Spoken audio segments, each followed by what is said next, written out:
दोस्तों नमस्कार, मैं कुमार संतोष यादव पीएमएलटी न्यूज़ से एवं नेशनल जनरल सेक्रेटरी जेएफएमएलटी इंडिया। जैसे कि आप लोग देख रहे होंगे, जेएफएमएलटी इंडिया राष्ट्रीय संगठन है। इसमें कैसे जुड़ेंगे, रजिस्ट्रेशन कैसे करें और रजिस्ट्रेशन की आवश्यकता क्या है। रजिस्ट्रेशन की आवश्यकता इसलिए है कि आप सब लोग का डेटा काउंसिल में रजिस्ट्रेशन हेतु उपलब्ध कराया जाएगा। जैसे कि आप लोग जानते हैं कि जेएफएमएलटी इंडिया परिवार ने national commission for allied and health care profession bill को पास करवाने के लिए और सेंट्रल लेवल काउंसिल बनवाने के लिए अथक प्रयास किया और ने अपने प्रयासों में सफल भी हुआ जेएफएमएलटी इंडिया परिवार।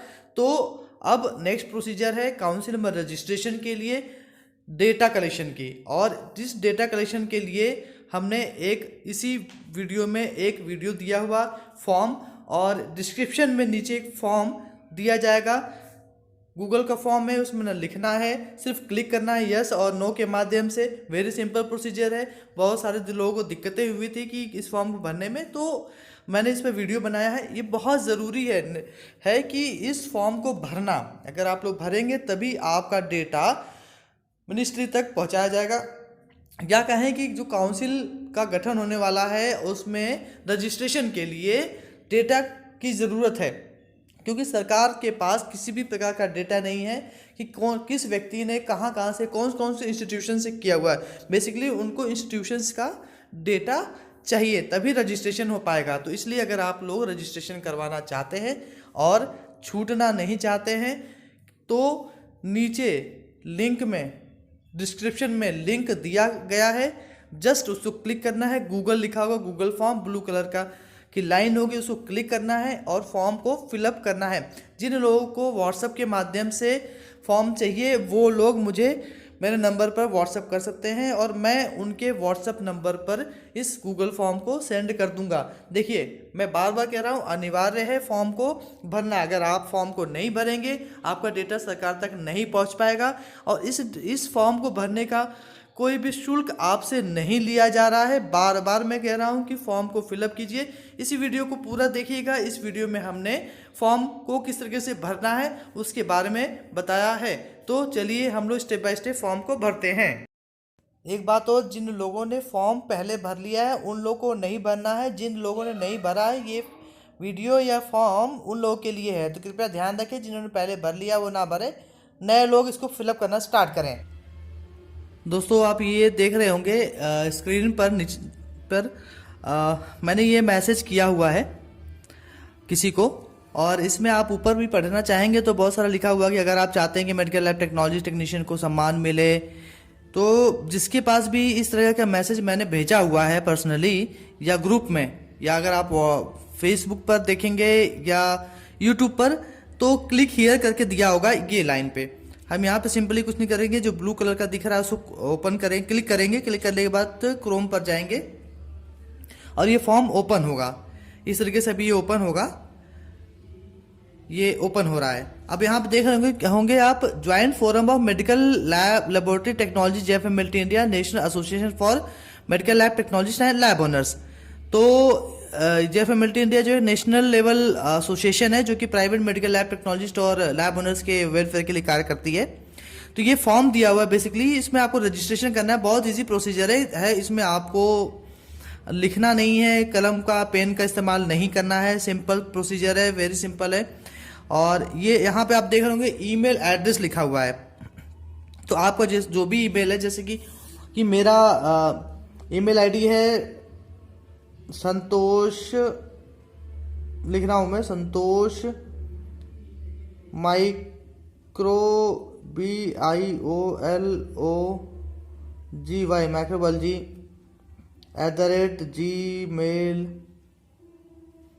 @gmail.com। सेम ईमेल आईडी आपको फिर यहाँ पे भी देना है।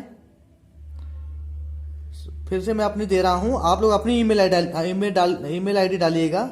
SANTOSH संतोष माइक्रोबायोलॉजी, ठीक है,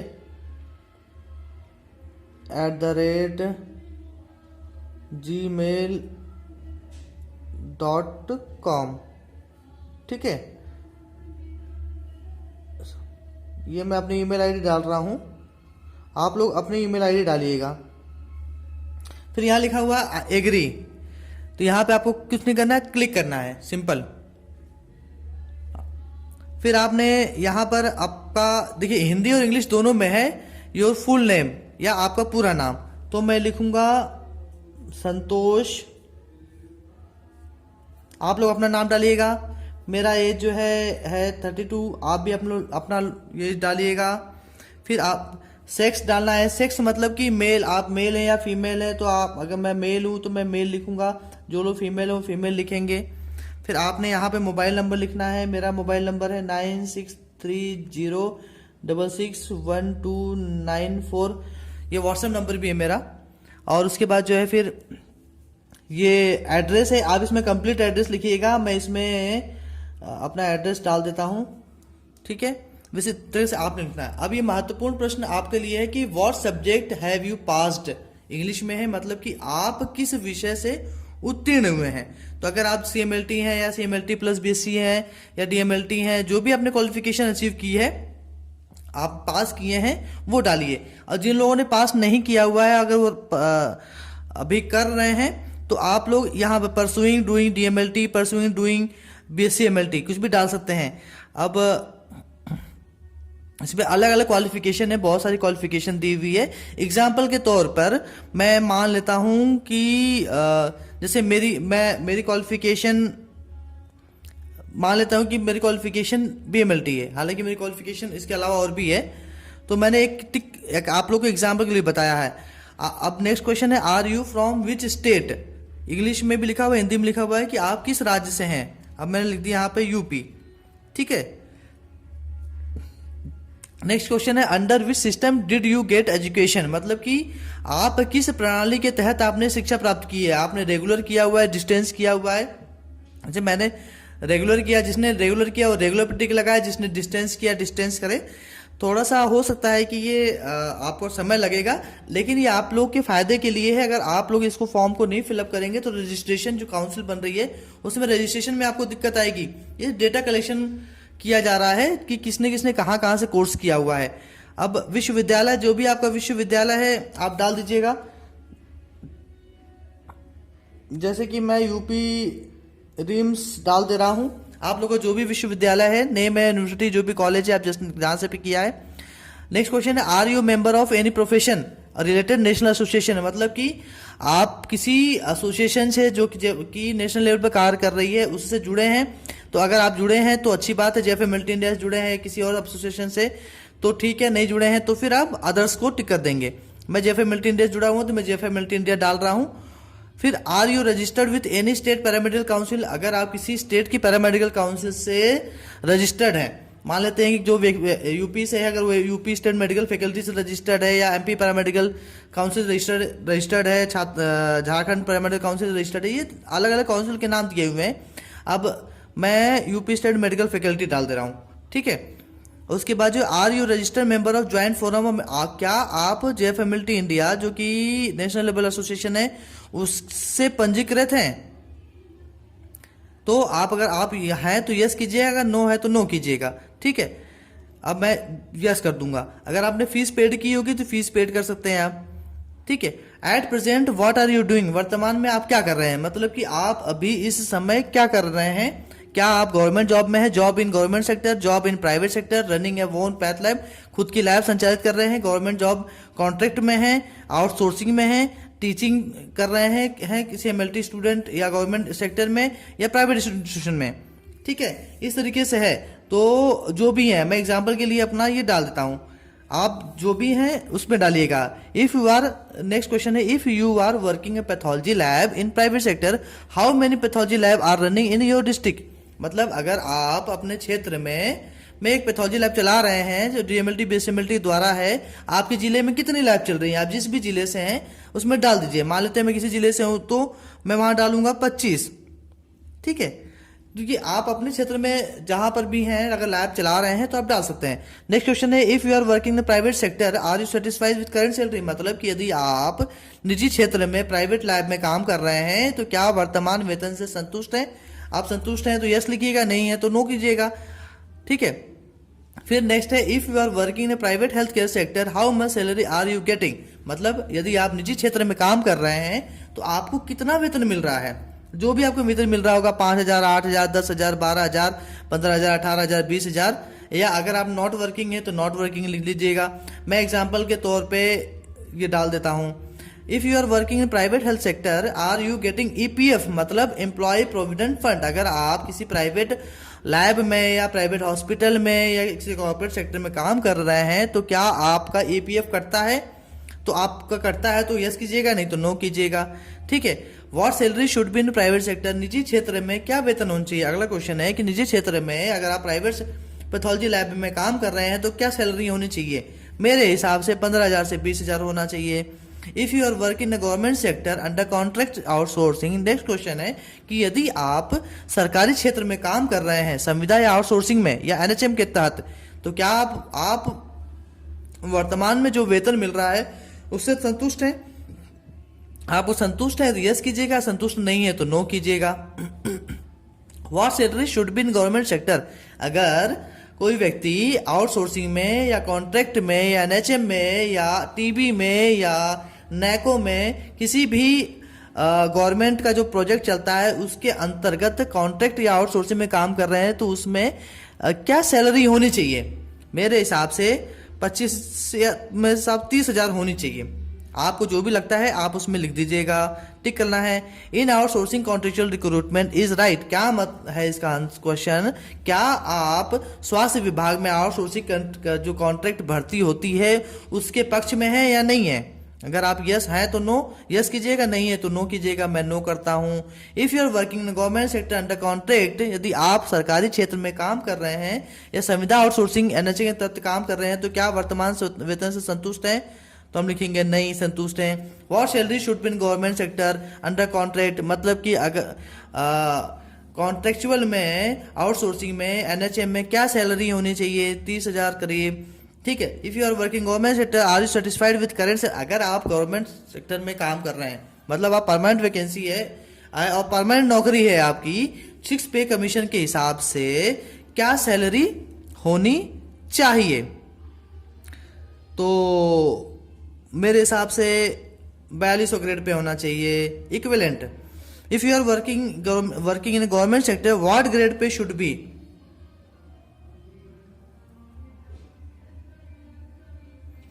यदि आप जो है गवर्नमेंट सेक्टर में परमानेंट नौकरी में हैं तो क्या ग्रेड पे होना चाहिए। मेरे हिसाब से 4600 होना चाहिए grade pay. Are you state government health care worker, अगर आप किसी सरकारी नौकरी में हैं, परमानेंट नौकरी में हैं तो आप यहाँ यस या नो कीजिए। जैसे जो लोग नहीं है वो नो करें, यस है तो यस करें।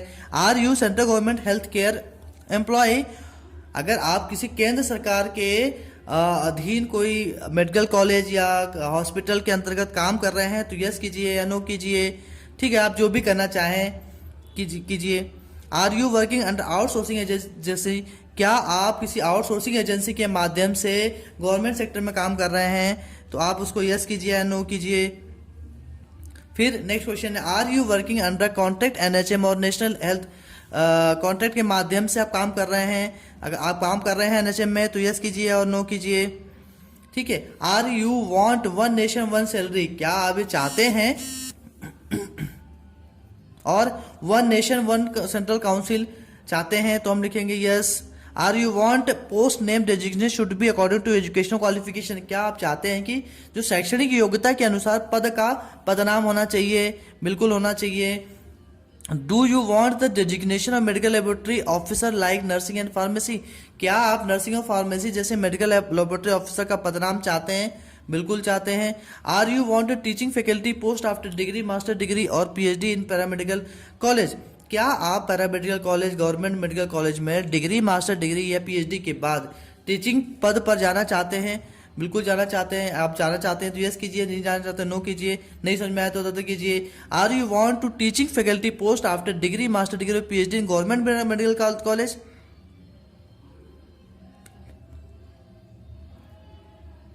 और क्या क्वालिफिकेशन, मतलब गवर्नमेंट पैरामेडिकल कॉलेज में डिग्री या मास्टर डिग्री PhD के बाद टीचिंग फैकल्टी पर जाना चाहते हैं तो उसकी शैक्षणिक योग्यता क्या होनी चाहिए, इसमें अलग अलग क्वेश्चन है, अलग अलग पोस्ट दिया हुआ, जैसे लेक्चरर है, उसके BSc MLT plus BMLT plus MSc microbiology 1 year technical teaching research experience, ऐसे ऐसे करके दिया हुआ, assistant professor.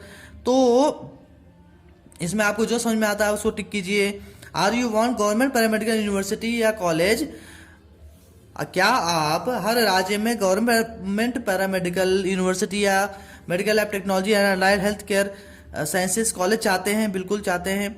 Are you want central paramedical university institute, क्या आप केंद्रीय पैरामेडिकल यूनिवर्सिटी या इंस्टीट्यूट चाहते हैं? यस।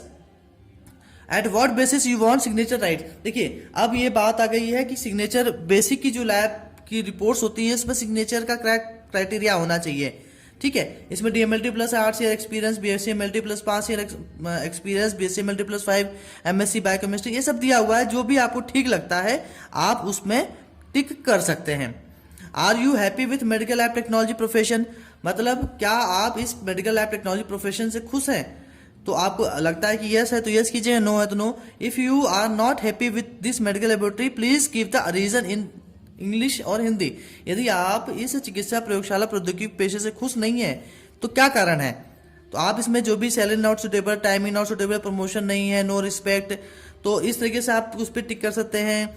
और नेक्स्ट क्वेश्चन है, यदि आप इस चिकित्सा प्रयोगशाला पेशे से खुश हैं तो लिखिए, आप कुछ भी यहाँ लिख सकते हैं। मैं लिखता हूं गुड प्रोफेशन, ठीक है। इस तरीके से आप लिखते हैं। Would you suggest to make, मतलब क्या आप किसी को चिकित्सा मेडिकल लेबोरेटरी में, मतलब मेडिकल लेबोरेटरी टेक्नोलॉजी में भविष्य बनाने के लिए सुझाव देंगे? अगर आपको लगता है देना चाहिए तो यस कीजिए, नहीं तो नो कीजिए, जो भी लगता है। फिर क्या आप किसी को चिकित्सा मेडिकल लेबोरेटरी के क्षेत्र में भविष्य बनाने के लिए सुझाव देंगे? यदि हाँ तो हिंदी या अंग्रेजी में लिखिए, जो भी हम लिखना चाहते हैं आप लिख सकते हैं। जैसे मैं एग्जाम्पल के तौर पे गुड प्रोफेशन लिख रहा हूं, बस जस्ट, बाकी और भी चीजें इसमें लिखी जा सकती है जो भी आपको लगता है। नेक्स्ट क्वेश्चन है कि क्या आप किसी को चिकित्सा मेडिकल लेबोरेटरी के क्षेत्र में भविष्य बनाने के सुझाव देंगे? अगर नहीं तो कारण बताइए। तो आप नहीं देना चाहते हैं तो उसका भी कारण लिख दीजिएगा, हिंदी इंग्लिश में, जो भी लिखना चाहे, मैं जस्ट लिख दे रहा हूं। फिर नेक्स्ट क्वेश्चन है कि क्या आप चाहते हैं पाठ्यक्रम का नाम medical laboratory technology medical laboratory science में बदला जाए? तो जो लोग चाहते हैं यस करें, नो नो। फिर नेक्स्ट है, क्या आप चाहते हैं सभी राज्यों में मेडिकल लेबोरेटरी संवर्ग में पदोन्नति और संवर्ग की समीक्षा करनी जानी चाहिए? Do you want the promotion and cadre review should be done in medical laboratory technology cadre in all states? क्या मतलब कि क्या आप चाहते हैं कि जो है प्रमोशन और ये सारी चीजें होनी चाहिए? तो यस कीजिए। फिर अंत में if you have any opinion please specify, अगर आपको कोई सुझाव है किसी भी प्रकार का तो आप डाल सकते हैं, नहीं है कोई सुझाव देना चाहते तो आप सिंपली नो कर सकते हैं। अब इसके बाद जो है आखिरी में आप देख रहे हो कि यहाँ सबमिट का बटन आ रहा है, हम यहाँ पे करेंगे सबमिट। यहीं पे सबको, बहुत सारे लोगों को दिक्कत होती है, तो हम सबमिट करते हैं। सबमिट करने के बाद देखते हैं क्या आता है। अब ये आता है। अब यहाँ क्या लिखा हुआ है, हमेशा मेरे पास जो लोग कंप्लेन करते हैं कि साहब ये आ रहा है, इसमें क्या लिखा हुआ है, select the all images with tractors, मतलब कि जितने भी ट्रैक्टर्स दिख रहे हैं आपको उन पिक्चर्स को क्लिक कीजिए। अब देखिए कि यहाँ पे एक पिक्चर है, ट्रैक्टर दिख रहा है, एक यहाँ ट्रैक्टर दिख रहा है और एक यहाँ ट्रैक्टर दिख रहा है, ठीक है। ये हमेशा ये आता है, कैप्चा है, ये हमेशा याद रखिए कि ये आपको कॉम्पिटिटिव एग्जाम्स में भी इस तरीके की दिक्कत आएगी। तो आप पढ़िए, कृपया करके पढ़िए कि ऊपर क्या लिखा हुआ है। लिखा हुआ है select all images with tractor, मतलब जिन पिक्चर्स में ट्रैक्टर दिखाई दे रहे हैं उसको आप सेलेक्ट कीजिए। जैसे 3 जगह सेलेक्ट दिखा रहे थे तो मैंने सेलेक्ट कर दिया, अब इसको कर दिया वेरीफाई। ये हो गया फॉर्म सबमिट। इस तरीके से आता है यो survey form of JFMLT India national association for medical lab technology lab owners, ये लिख के आता है। इस तरीके से जो है आपका रजिस्ट्रेशन हो जाएगा इस फॉर्म के माध्यम से, और इस फॉर्म के माध्यम से आपको बहुत सारी चीजें समझ में आएगी, क्लियर होगा कि भविष्य में क्या होना चाहिए और किस तरीके से आप अपने एजुकेशन सिस्टम को, अपने प्रैक्टिस को, अपनी सर्विसेज को दे सकते हैं। तो उम्मीद करता हूं कि आप लोगों को बहुत सारी चीजें समझ में आई हो। जिसको समझ में नहीं आई हो मुझे वो कमेंट बॉक्स में कमेंट कीजिएगा। बहुत बहुत धन्यवाद।